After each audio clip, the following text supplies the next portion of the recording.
Okay, good evening everyone. It's Mrs. Jones here and I'm here to give you some information about the languages GCSEs this year. Obviously you can see here the names of the German teachers and French teachers for this year's Year 11 and our contact details. Please do feel free to contact us if you have any questions.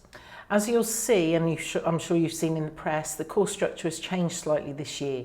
The speaking exam has been removed, but there will still be a teacher assessed endorsement. This will be roughly on the lines of pass, merit and distinction, and the teacher will give that grade according to the student's performance in speaking in class. We'll give you more information about that as and when we find out.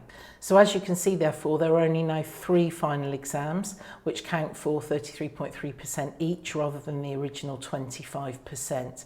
And these are the exams that will be examined in the summer. So obviously in terms of expectations, the weekly vocabulary learning is going to be much more important, bearing in mind that the listening and reading are now going to carry 2/3 of the final marks.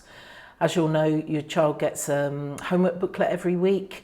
There are 2 homeworks in there. One is a reading or translation based exercise and one is vocabulary learning, and this feeds really directly into the listening and reading.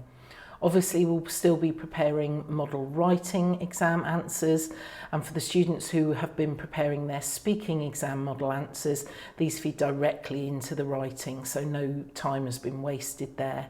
Obviously also we're doing past papers in class and sample assessments, and we will of course be doing a mock exam in all 3 of these skills. Here are the dates for the French exams. You can see that they're rather early, so in terms of planning you need to bear that in mind. Here are the dates for the German final exams. They come rather late in the day, so it's worth bearing that in mind when planning a revision timetable. In addition to the homework booklets I talked about and the tasks we'll be doing in class, just a reminder of the following resources. Obviously Quizlet is a vocab testing app that students can go on, and if they search for RSMFL, there's plenty there. Alternatively, just Edexcel and French or Edexcel and German, and they can do games like Snap and Matching, which is really good vocab recall practice.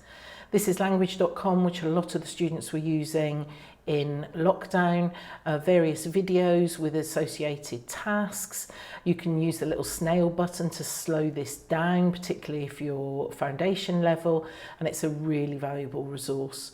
We've still got linguascope.com. Students have the username and password for this, and the intermediate section is particularly useful when looking at reading activities and vocabulary recall. And of course, GCSE pod and revision guides, all of which are extremely useful.